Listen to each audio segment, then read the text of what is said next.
todo o mundo trabalha pelo fim de semana. Isso acontece pela noção que a gente tem de que uma vida ideal seria um tempo ininterrupto de ociosidade e que o trabalho é um castigo que a gente é submetido para poder tirar o nosso sustento. Bom, nesse vídeo eu quero te explicar sobre o sentido do trabalho e qual é a função que ele deve ter na sua vida.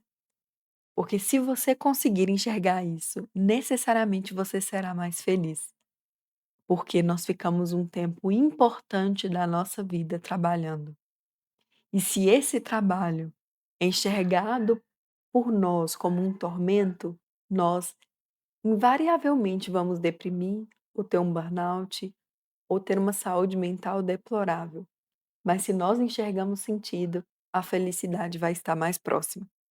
Eu sou a doutora Andressa Juliani, médica e terapeuta, e ajudo pessoas a melhorarem a sua saúde mental e a construírem a sua personalidade. Quero te convidar para se inscrever no canal, ativar o sininho de notificações e curtir esse vídeo para ele chegar a mais pessoas. Bom, existe uma frase que é dita assim: o bater das asas de uma borboleta em Honduras pode mudar o clima da cidade de Nova York. Esse fenômeno observado, né, é muito interessante para explicar que todas as nossas pequenas ações podem ter reações que a gente nunca chegou a imaginar. Por exemplo, se a minha função, se o meu trabalho é de limpar mesas, a limpeza da mesa que eu faço, ela pode influenciar em uma pessoa que está ali com a mesa limpa, pode decidir fazer um relatório que há muito tempo ela não fazia. E esse relatório pode favorecer a aquisição de um novo cliente para aquela empresa. E essa aquisição de um novo cliente pode gerar mais empregos e pode tirar um pai que estava desempregado ali para poder dar o sustento para sua família. E aquela nova criança, ela pode ir para a escola. E várias coisas, várias sucessivas coisas podem acontecer depois de uma pequena ação. E muita gente pode dizer que não, que aquele limpar de mesa não fez diferença para nada disso. Mas muita gente sabe também que o ambiente em que nós trabalhamos, quando ele está limpo e organizado, ele nos motiva a fazer coisas que a gente não estava com vontade de fazer ou estava adiando, colocando ali embaixo de uma pilha de papéis. Quando nós entendermos que todas as nossas ações, elas ficam na história, elas ficam na eternidade, nós entenderemos o valor do nosso trabalho. E a gente às vezes até pode enxergar como tudo que a gente faz meio insignificante, meio pequeno, meio escondido. Mas não, o bater das asas de uma borboleta em Honduras pode mudar o clima da cidade de Nova York. E a sua pequena ação no seu trabalho pode mudar muita coisa que você não enxerga, porque a sua visão está sobrecarregada, triste e talvez até amargurada pela função que você exerce, por várias ideologias que várias pessoas também propagam na nossa mente. Bom, vou pegar aqui uma frase que eu gosto muito, muito, muito, que é de Sócrates, que ele diz que uma vida que não é refletida não merece ser vivida. E a minha função aqui é te ajudar a refletir sobre algumas questões da sua vida. Bom, a gente tem que pensar que as tarefas mais humildes, elas têm uma repercussão, como eu acabei de explicar. Só que o problema é que a gente vive sem pensar. A gente trabalha pensando no salário, no dinheiro que a gente vai ganhar ali no final do dia. E o processo até o fim do mês que eu recebo esse salário, ele é esquecido. Ele é visto como um peso. E ainda mais potencializado quando eu enxergo o meu trabalho como um trabalho ruim, eu não gosto da função, ou quando eu ganho pouco, quando eu acho que eu mereceria muito mais, ou quando, assim, o meu ambiente é um pouco hostil, os meus colegas são difíceis, o meu chefe é ruim, tudo isso é potencializado por essas circunstâncias. É interessante também nós observarmos que isso que está na moda aí, uma pessoa workaholic, né, uma pessoa que trabalha o tempo todo, que é apaixonada pelo trabalho, no fundo, ela tem o vício em um trabalho excessivo. E a gente precisa refletir do porquê essa pessoa é assim. Talvez você seja assim, né. nós como nossa sociedade, a gente colocou ali no nosso descanso uma coisa chamada celular. Infelizmente, o celular é maravilhoso para várias coisas, mas ele é um câncer em outras, né. Então o celular acabou que aumentou o nosso dia de trabalho. Se você refletir, você vai ver que isso é verdade, né. Então, assim, você sai do trabalho, só que você está recebendo uma mensagem ou outra, chega um e-mail ali, ou alguém falando de algo, né, que te remete ao trabalho. E aí o celular, principalmente se você é autônomo, né, ou se você não é mesmo, mas tem acesso a coisas do trabalho no celular, o celular prolongou o nosso dia do trabalho e nos deixou ainda mais sobrecarregados. E a gente acha que ele é uma facilidade, mas na verdade ele é um instrumento adoecedor também, porque nós não deveríamos trabalhar em casa, ou então quando a gente está com a nossa família, com os nossos filhos, mas no fundo é isso que acontece. E no fundo também não tem mais como tirar o celular disso, e não tem mais como talvez ter uma outra dinâmica do trabalho se eu já adotei isso, ou se é isso que me faz ter mais clientes, ter mais vendas, enfim, né. E aí, assim, muitas vezes ele rouba o nosso tempo com a família, como eu disse, e o nosso tempo de contemplação, o nosso tempo de pensar. A gente não pensa mais, a gente só fica passivo ali olhando o celular. E muitas vezes é por isso que a gente não reflete sobre a nossa vida. Então, homens que trabalham obsessivamente para garantir boa aposentadoria, é muito é interessante ver esse fenômeno, né. Você conversa com alguém, e aí a pessoa fala assim: "Não, eu estou trabalhando muito agora, mas quando eu parar, eu vou curtir, né, vai ser ótimo, enfim, eu vou fazer tudo". E aí a pessoa trabalha tanto que a hora que ela aposenta, o que que ela tem que fazer? É pagar médico, é viver em hospital o tempo todo, porque ela adoeceu, porque ela perdeu os dias trabalhando pensando numa aposentadoria que você nem sabe se chega.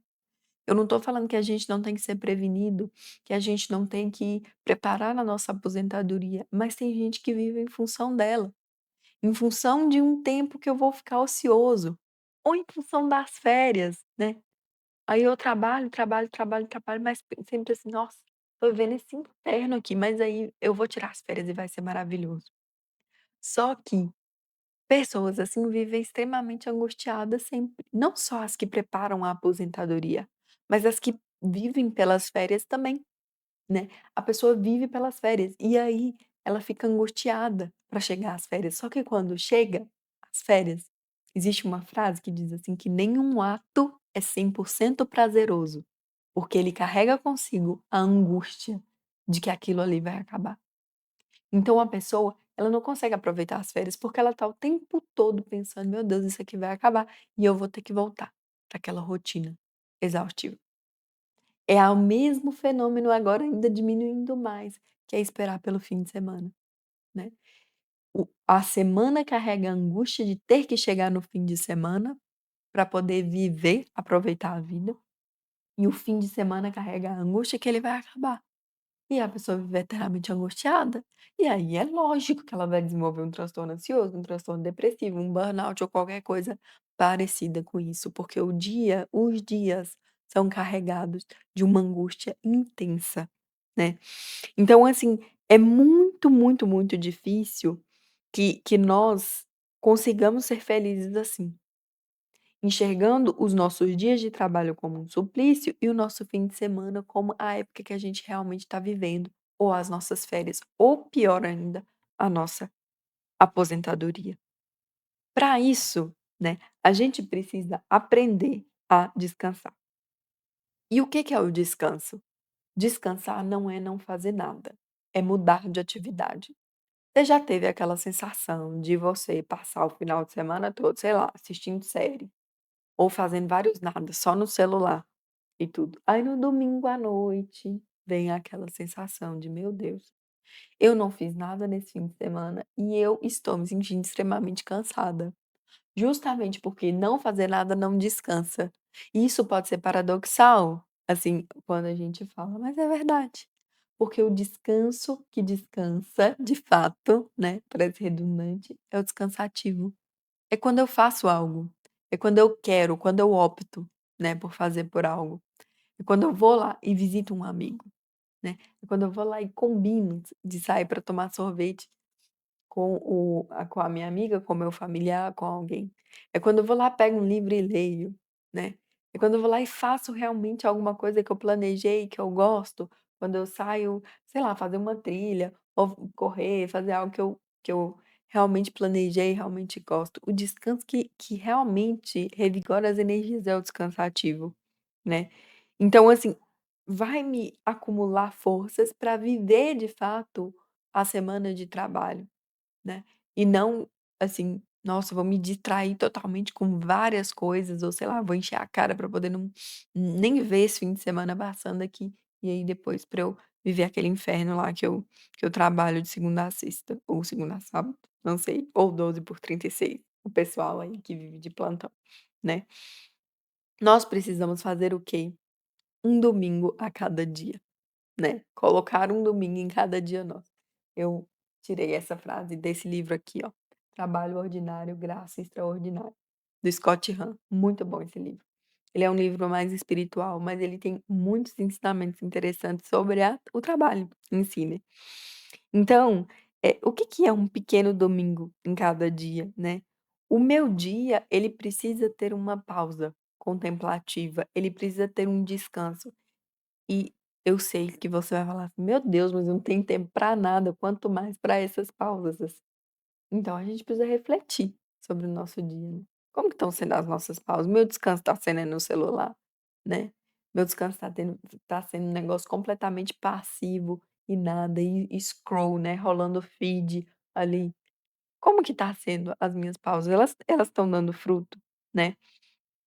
Então assim, a gente precisa ter essas pausas para descansar, para refletir, para rezar, né, para rezar sobre aquele dia ali, para ter ordem, para organizar certas coisas, né, que eu vou precisar organizar no meu dia.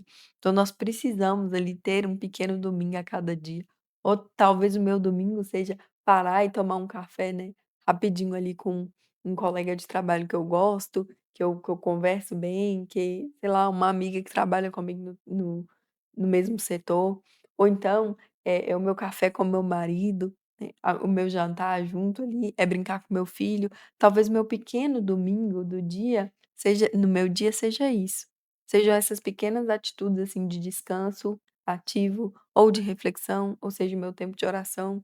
Então nós precisamos que cada dia tenha ali o seu momentinho especial, para que não seja tão pesado, né. Então assim, nosso tempo é multiplicado quando a gente tem ordem. Então nós precisamos também entender que para sermos felizes nós precisamos ter ordem. Tem gente que acha isso muito chato, né, mas é verdade, quando a gente tem ordem, nosso tempo é multiplicado e a gente descobre que a gente consegue fazer muito mais coisas do que nós imaginávamos, né. E que, por exemplo, só de eu colocar uma hora fixa para acordar todo dia, ou talvez uma hora fixa para dormir, de parar de ficar enrolando para dormir, pode me favorecer várias coisas. Eu posso conseguir acordar mais cedo para ler o que eu queria, ou posso conseguir, ter mais constância e estar mais disposto talvez para fazer a atividade física que eu gostaria, né. E ter esses pequenos domingos aí nos nossos dias de semana, né. Então, a oração, quando eu tenho esse pequeno domingo, por exemplo, na oração, ela é essa tranquilidade na ordem, né. A oração ela é capaz de ordenar nosso dia, principalmente se a gente distribui ela aí ao longo do dia. Por exemplo, se eu rezo uma oração breve ali, por exemplo, eu sou católica, se eu levanto e rezo uma Ave Maria, se no meio do dia ali eu rezo um Ângelus, se no final do dia eu agradeço a Deus pelo meu dia e reflito ali mais ou menos sobre o que que eu fiz de bom e ruim, enfim, né, isso organiza o meu dia. A oração ela é capaz de fazer isso, ordenar o nosso dia, né. Então, esses pequenos domingos, eles não podem ser domingos no dia, né, quando der, né. Eles têm que ser estabelecidos. Tudo que eu decidi que é um descanso ali no meu dia tem que ser prioridade, porque isso é prioridade para que eu ame aquilo que eu faço, né.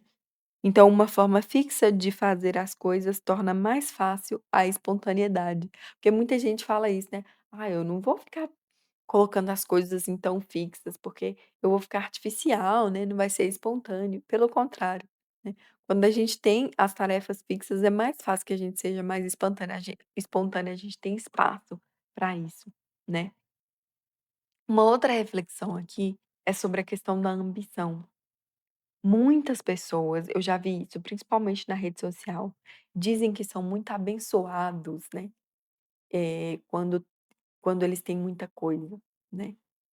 "Ai, foi Deus que me deu tanta coisa, enfim, eu sou muito abençoado por ter uma casa tão chique, um carrão e tudo, assim". Isso, o que que faz o nosso inconsciente? Diz assim: "Nossa, né, sei lá, por que que eu não sou tão abençoado também? Por que que eu tô aqui passando dificuldade, né? Por que que Deus me prefere, não me olha assim dessa forma? Enfim, tem alguma coisa errada comigo, né?". E aí a gente tem que fazer uma reflexão realmente se essa questão dos bens materiais querem dizer realmente uma bênção, ou que é isso que tem que ser o nosso fim, né. E que julgar se a pessoa tem mais ou menos, né, é é que a gente entende que a gente é abençoado, que Deus está lembrando da gente, né. Isso é uma forma muito superficial e muito imatura da fé. Às vezes quem Deus mais ama, né, é quem ele manda mais provações, né, os filhos preferidos aí de Deus. E aí, por exemplo, muita gente coloca no dinheiro o ideal de felicidade, né, de que: "Ah, eu só vou ser feliz quando eu tiver dinheiro". Olha, eu não quero falar nada clichê aqui não, tá. Existem estudos que dizem que realmente pessoas mais pobres, elas adoecem mais mentalmente. Então elas deprimem mais, elas, têm mais transtorno ansioso, talvez outros transtornos de humor, porque os fatores estressores do ambiente são muito determinantes, tá. Então, assim, não quer dizer que quanto mais pobre a pessoa, mais doente ela vai ser, mas mais fácil de adoecer, sim. Mas também nesses mesmos estudos mostram que, até certo ponto, o dinheiro protege de certas doenças, né, porque a pessoa não vai ter tantos fatores estressores, né. Ela não vai estar o tempo todo preocupada com o que que ela vai dar ao filho dela para comer, ou morando em uma região extremamente perigosa, extremamente difícil, e ela fica mais ansiosa, mais estressada, né. Ou todos os meses ter que passar por uma ansiedade se vai conseguir pagar as contas ou não. E tudo, né. Mas até certo ponto do dinheiro, o dinheiro te protege contra certos tipos de transtorno, né. Mas os estudos mostram também que até certo ponto, né, a partir de certo ponto, a pessoa pode ter muito, muito mais milhões e bilhões e tudo, isso não vai proteger, porque o ambiente, né, e a tristeza interior e a falta de sentido pode acontecer em qualquer classe social, tá. Então é muito claro isso, né. Até certo ponto não existe mais benefício psicológico em ter tanto dinheiro. Eu não tô te dizendo que você não tem que ter ambição, é bom ter ambição, né. Só que não quer dizer que nós todos teremos o mesmo retorno financeiro, porque às vezes é isso que nos revolta no trabalho, né. "Meu Deus, eu trabalho igual um cachorro, eu trabalho muito, muito, muito, né, e eu não tenho retorno financeiro, né, com isso, eu não ganho o quanto eu mereço". E aí eu sou a vida toda infeliz por isso. Por quê? Porque eu aprendi que tudo se resume ao dinheiro e eu não quero ser hipócrita, dinheiro é muito bom. E às vezes o dinheiro, ele nos protege de muita coisa, né. Só que o dinheiro não é um fim, e ele também não é uma garantia de que eu sou feliz. Você deve conhecer uma pessoa rica que não é feliz, né. Então assim, só que em contrapartida, assim, eh, tanto eu não ter dinheiro não é causa para eu ser infeliz, quanto também, o meu trabalho medíocre, se eu fizer o meu trabalho mal feito, necessariamente eu vou ser infeliz. Porque um trabalho medíocre, mal feito, ainda qualquer que seja, ou eu sou CEO de, sei lá, da Microsoft, ou então eu sou, varredora de rua, se o meu trabalho for exercido de forma medíocre, eu faço só o mínimo, eu não busco melhorar em nada, eu faço tudo mal feito. eu vou ter falta de sentido em ambos os papéis. Eu não vou gostar do meu trabalho em ambos os papéis, eu vou deprimir em ambos os papéis, tá. Então necessariamente a gente precisa buscar excelência por menor que seja a tarefa, porque é isso que nos fará feliz, não é o contra-cheque no final do mês, lógico que ele ajuda, não estou sendo hipócrita, mas eu estou te dizendo que a sua dedicação, é a forma com que você enxerga o trabalho, é que vai fazer você se sentir realizado ou não com ele. Eu quero te propor de fato a que você preste mais atenção nas pequenas ações do seu dia a dia e tente não ser medíocre. Pelo contrário, tente fazer cada coisa com excelência, para que nesse caminho em que você vai tentando traçar um trabalho melhor, você vai encontrando o sentido nele. Porque o sentido não é uma coisa externa que vai chegar e você vai enxergar como se fosse uma iluminação. Você vai encontrar ele no cumprimento do seu dever cotidiano. Eu espero muito que você tenha refletido sobre o sentido do seu trabalho com esse vídeo. Ele vai ter uma parte 2 que vai sair na semana que vem. E a gente vai refletir sobre o que nós podemos fazer de forma efetiva e algumas abordagens práticas para melhorar a nossa relação com o trabalho. Quero te lembrar de novo para se inscrever, ativar o sininho de notificações, me seguir nas redes sociais. Se você precisar de uma ajuda mais especializada, o link para minha consulta está aqui na descrição do vídeo. Até mais e até semana que vem.